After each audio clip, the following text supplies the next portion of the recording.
A very warm welcome to Rejoin PSK Tele classes.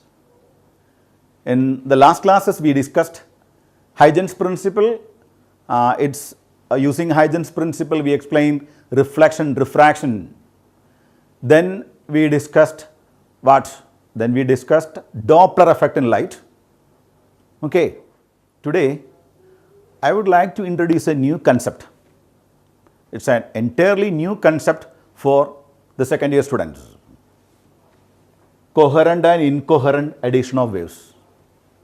Coherent and incoherent addition of waves. The basics of waves, that is superposition principle, you already studied in 11th standard, right? Here, what is coherent sources? Coherent sources. Before starting this session, again remind you, you bring your NCERT book and open it. There should be some coherence between these video lectures and your NCERT book. There should be some coherence. Our topic is coherent sources. Yes. See one example in NCERT book. S1, S2. Consider two needles S1, S2. Consider two needles S1, S2. S1, S2. Moving periodically up and down. See, these two needles periodically move up and down. They produce two water waves. These circles represent water waves. And at a particular point, phase difference between the displacements produced by each of the wave does not with the time. When this happens, the sources are said to be coherent. As per NCERT book, this is the definition. Then, what is coherent sources? This concept applicable not only in case of light, it is applicable to mechanical waves also. Now, here we are dealing with light. Okay. So, first of all, for sources to be coherent, their frequencies must be equal. The first point is their frequencies must be equal.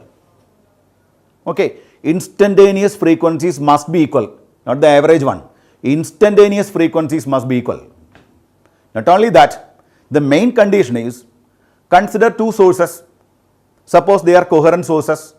Light from these sources while reach a particular point,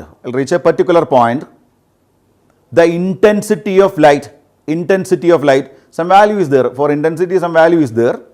The condition is while they reach a particular point, these two light waves reach a particular point from these sources, the phase difference between these two lights must be a constant.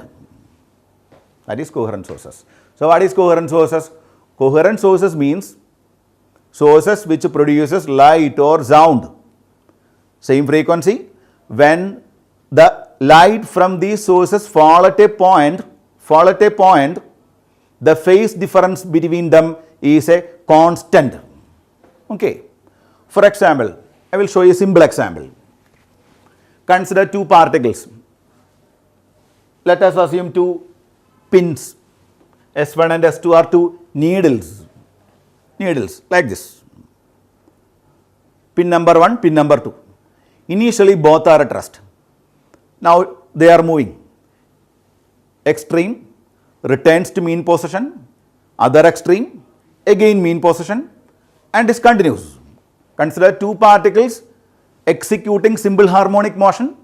Initially both are at mean position. After a time both are at extreme. Then they returns back to the mean point. Then they move to the other extreme. The entire process repeats. In this case, there is some coherence. What is that coherence? See, two pins or needles, both are oscillating in same phase. First of all, their time periods are equal. Time periods equal, frequency is equal. Okay. Then one more point, see, the two bodies reach extreme starting from mean position at the same time. They return to mean position at taking the same time interval.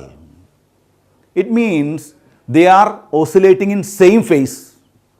They are oscillating in same phase. This is an example for these two sources are coherent. Another example. Both are at same position. First one complete one oscillation. Second one is at rest. When first one starts its second one, the second one also moves like this. It means two needles, first one completes one oscillation, then after together they move. In this case, there is a phase difference called 2 pi, because one oscillation is equivalent to a time interval t. You know what is t? T is the time period. Okay. 1 by t is called frequency. Okay. Then if the phase difference between them is 2 pi, okay, phase difference between them is 2 pi because t is equivalent to 2 pi. If that phase difference 2 pi is a constant, then again these two sources are called coherent. So, for coherent sources, the phase difference 0 is not a must. Some phase difference is there, it must be a constant. Then only the two sources are called coherent sources. Okay. It is not only applicable to the mechanical waves, it is applicable to light waves also. I will show you a short video, okay. Consider a ball needle S1 moving periodically on the surface of water. This source will generate same. In this case, a needle is oscillating, that is executing simple harmonic motion. When hit on the top layer of water surface, what happens? Ripples are formed. Quality waves periodically in all directions. If we look at the side view, the waves will look in this way. The waves have crest and troughs repeating periodically. The maximum height of the head or trough is known as amplitude of the wave. Since this wave is periodic in nature, it will have a phase angle. The phase angle at this point is 0, this point is pi by 2, this point is pi, this point is 3 pi by 2, and this point is 2 pi. You know, this length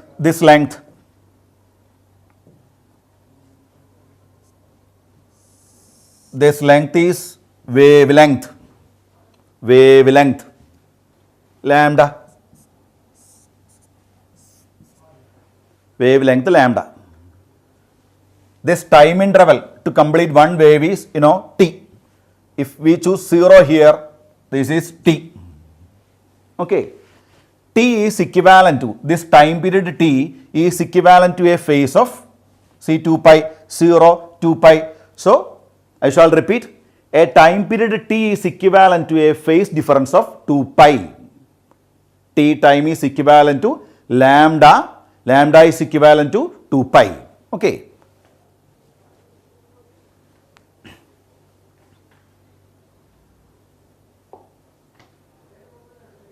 And so on. Therefore, we can say that one complete wave will have a phase angle of 2 pi. Also, the distance between two successive crests or two successive troughs is known as wavelength of the wave lambda. The displacement or the height of the wave at any instance is given by y is equal to a sin omega t. See, here a sin omega t. Equation of the wave. See, particles are oscillating. At a time t, the equation of a wave is represented by a sin omega t.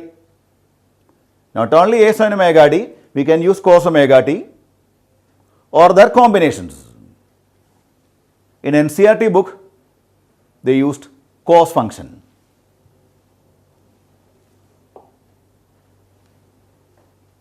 Where A is the amplitude of the wave and omega is the angular frequency at time t. Now consider a situation where there are two ball needles This is the case in NCERT book. separated by a small distance and the balls move periodically up and down in an identical fashion on the surface of water. See, these two pins move periodically up and down. Periodically up and down. So ripples are formed on the surface of water. Initially it is a calm surface. When the pins hits on the surface, ripples are produced. These two sources produce a system of circularly propagating waves which superpose on each other during their travel. Let us mark all crests by red color and all troughs by green color. See, S1, S2 are the sources, that is the needles. In this, the red color, green color. The red color represent troughs. Red color represent crusts and green color represent troughs. Okay. Consider a point P on the surface such that it is at equal distances from the sources S1 and S2.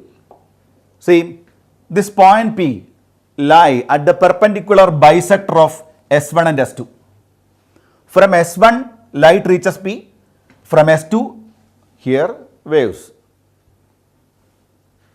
Waves means mechanical waves. From S2, waves reach P. In this case, S1P and S2P are equal because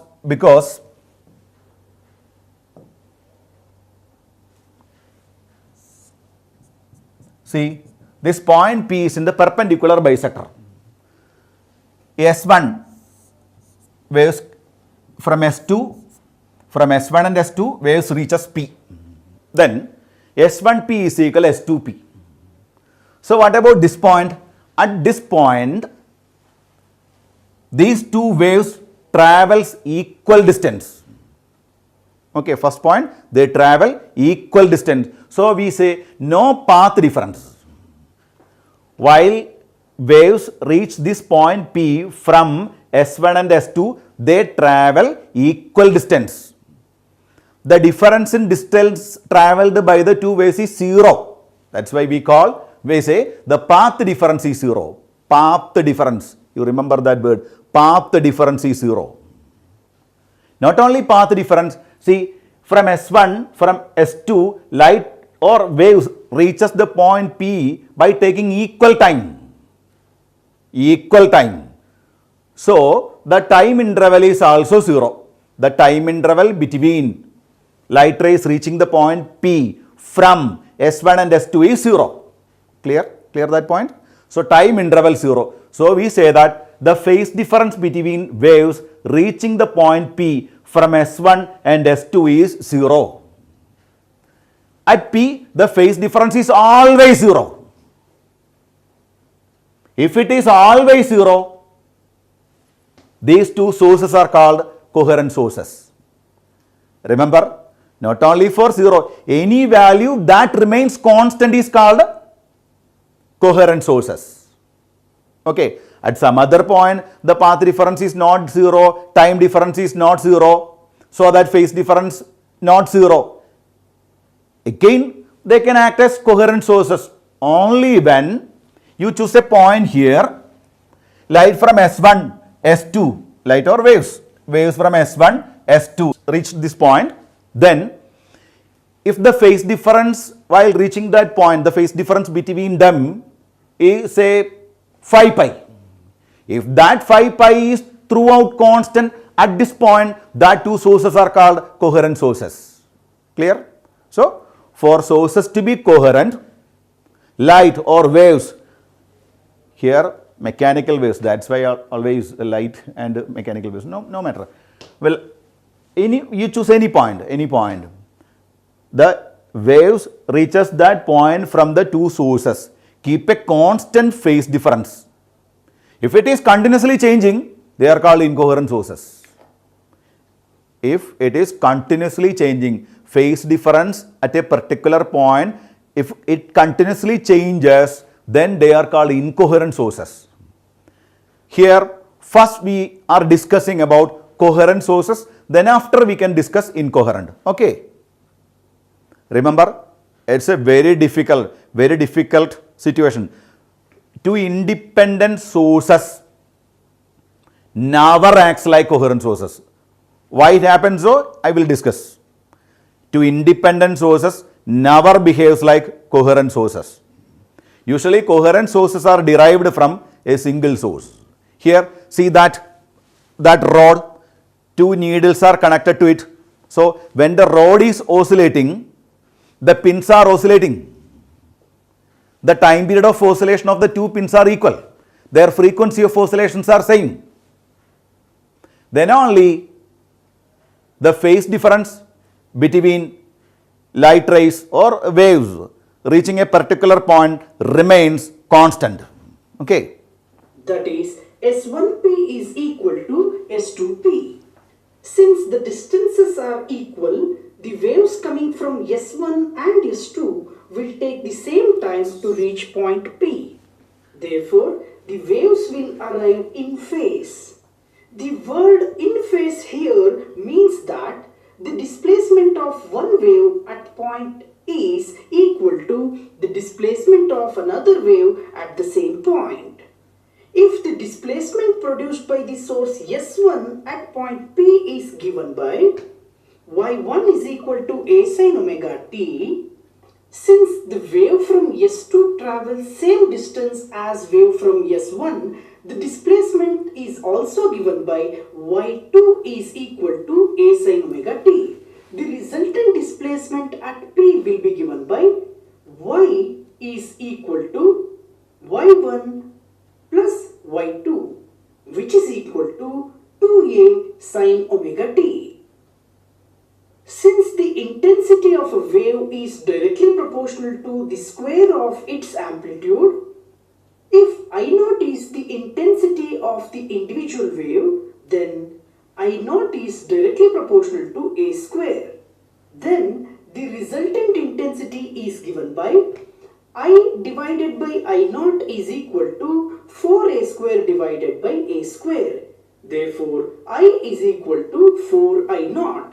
That is, the resultant intensity is 4 times the individual intensity. See, in this case, point P from S1, from S2, the waves travels equal distance. So, path difference between them 0. So, the two waves can be represented by sin omega t function or cos omega t function. In this video, we use sin omega t function. First one a sin omega t, second one also a sin omega t. Resultant is 2a sin omega t. Clear? 2a sin omega t. Then we know from first year topics, we know intensity of a wave directly proportional to its amplitude square. I directly proportional to a square. Here, I directly proportional to 2a all square, that is 4I0. See, if the intensity of the first wave is I0, intensity of the second wave is I0, then at this point, the resultant intensity is not 2I0, it is 4I0. That is interference, constructive interference. I0 plus I0 is not 2I0, I shall repeat, it is 4I0. So, something is there. And again one more thing, if the intensity at this point is 4I0 throughout, for that the two sources must be coherent. If they are not coherent, intensity at that point continuously changing. We will discuss it later. Back to NCERT book. See, the displacement produced by the source S1 at point P is given by y1 is equal to a cos omega t.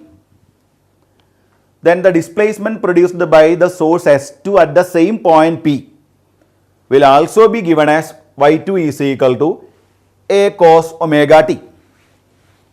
See, this is S1, this is S2. You consider a point here, S1P and S2P are equal. From S1 and S2, the waves travels equal distance. So, the equation y1 is equal to a cos omega d, y2 is equal to a cos omega d. For mathematical convenience, we choose amplitude of each wave is a. Omega is also same, then only they are coherent sources. So, y1 is equal to a cos omega d, y2 is equal to a cos omega d. In the video, we use the equation sin omega d. No matter whether sin or cos, both are the equations for SHM. So, here in the NCERT book, see cos function.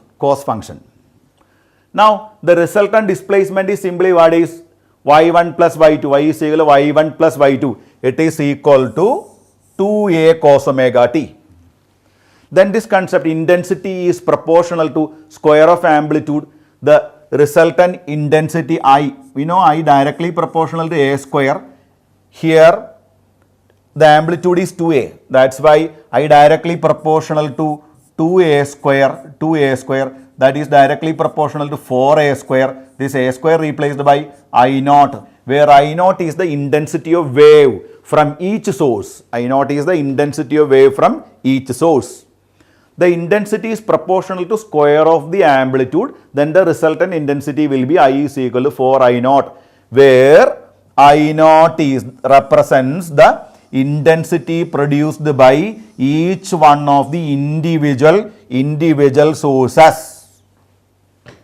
Okay.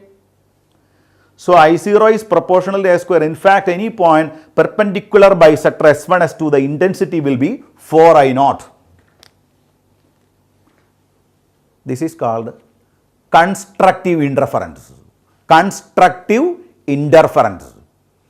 Two sources, intensity is I naught each. They fall at a point, I naught and I naught produces 4 I naught, not 2 I naught. This is called constructive interference. Okay, constructive interference. Yes, here S1, S2.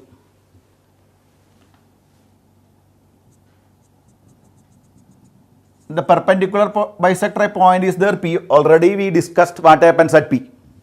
Now another point Q. What happens at Q? As per NCERT book, from S1, light travels a distance S1Q. It is 7 lambda. From S2, light travels a distance C, S2Q. It is equal to 9 lambda. To the point P, from S1 and S2, light travels equal distance. Already we discussed that one. Now, another point Q at a finite distance from the point P. At the point P, in this figure, see, S2Q minus S1Q is 2 lambda. Then we can write the equation like this. See, y1 is equal to a cos omega t. Okay. y2 is equal to a cos omega t minus pi by 4. Sorry, not pi by 4, 4 pi. Why 4 pi? Because 2 lambda, this 2 lambda is equivalent to a phase difference of 4 pi, because lambda is equivalent to a phase difference of 2 pi. Lambda is equivalent to a phase difference of 2 pi. 2 lambda is equivalent to a phase difference of 4 pi. That's why this 4 pi. From trigonometry, you know, a cos omega t minus pi by 4 pi is again a cos omega t. So, see, first equation is a cos omega t. Second equation is again a cos omega t. What happens? When these two waves interfere, the resultant intensity or resultant displacement at the point is again 2a cos omega t. So, what about intensity? I naught, here again for I naught, At this point already we discussed the intensities for I naught. This point also the intensity is for I naught. So at the point Q, again the intensity is maximum. So that Q is the point of again constructive interference. So not only at P, some other points are there, Q. At the point Q, there is again constructive interference. Okay. The same thing happens when this is 7 lambda and this is 8 lambda.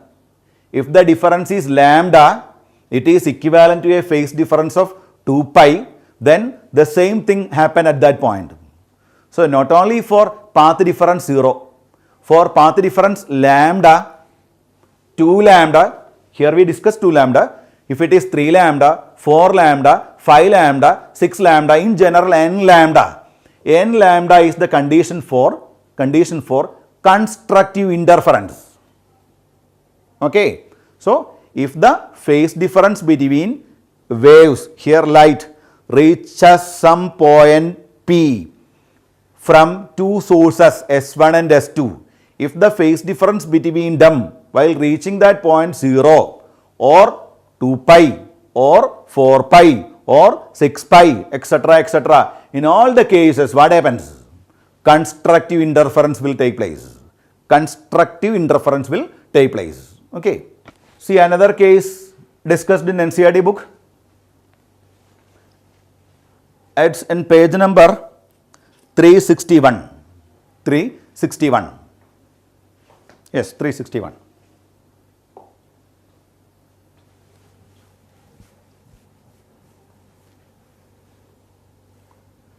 See this figure? S1, S2. Suppose they are coherent sources. Here another point R, P, Q, then R. Point R, light or energy or waves from S1 travels a distance, say 9.75 lambda.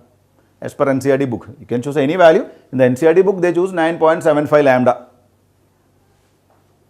S2R, it is a shorter distance compared to that one, and S2R is equal to 7.25 lambda. So what is the difference? S2R minus S1R is equal to minus 2.5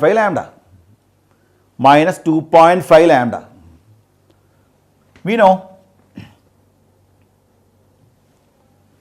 lambda is equivalent to 2 pi. Okay. So 2.5 lambda is equivalent to 5 pi, right? Lambda is equivalent to 2 pi, 2.5 lambda is equivalent to 5 pi, okay.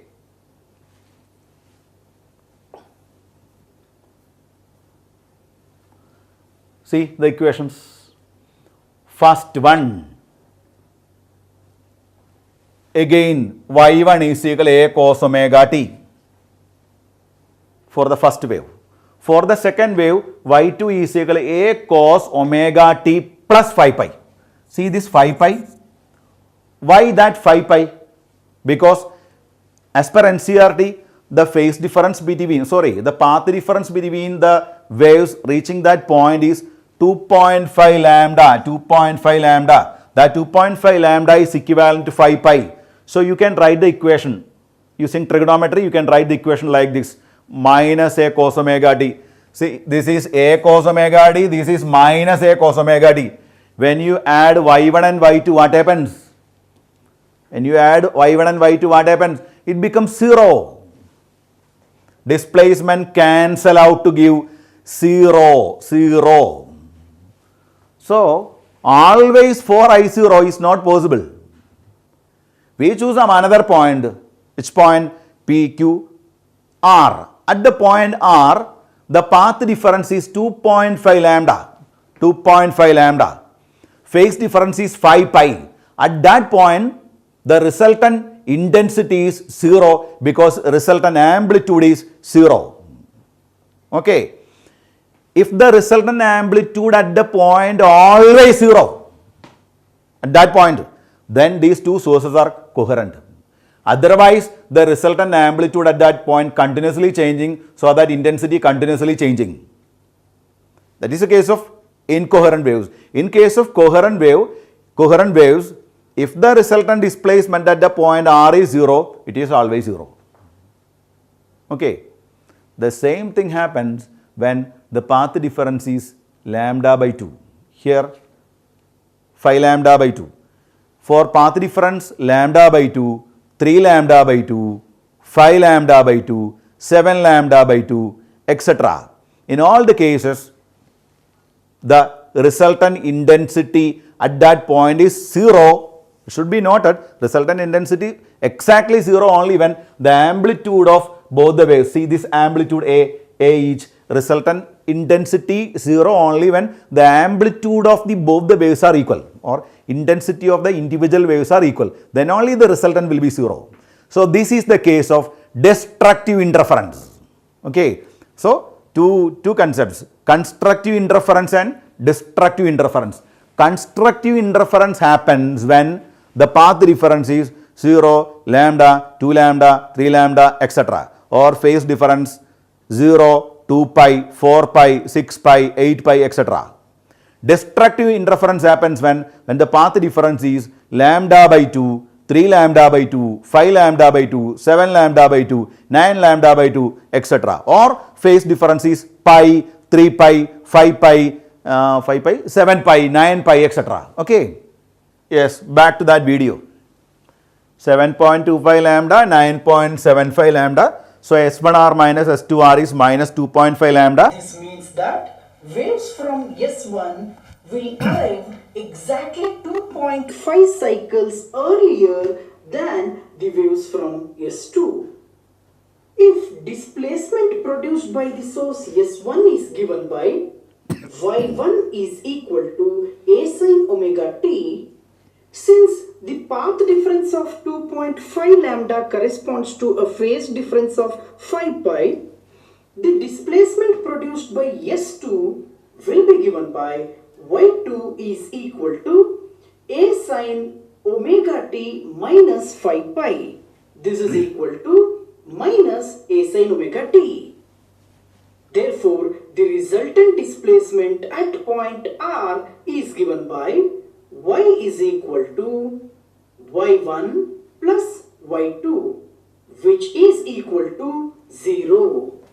Due to 0, This is called destructive interference. intensity will also be equal to 0. Such type of interference where amplitude and intensity is 0 or minimum is called destructive interference. Okay, in destructive interference, the resultant amplitude and resultant intensity at the point is 0. Okay. So today we discussed about constructive and destructive interference. Constructive and destructive interference. We can say that two coherent sources S1 and S2 vibrating in same phase will produce constructive interference at a point P whenever the path difference is integral multiple of lambda. That is S1p minus S2p is equal to n lambda, where n is an integer. Similarly, we can obtain destructive interference at point P whenever the path difference between them is S1p minus S2p is equal to n plus half into lambda.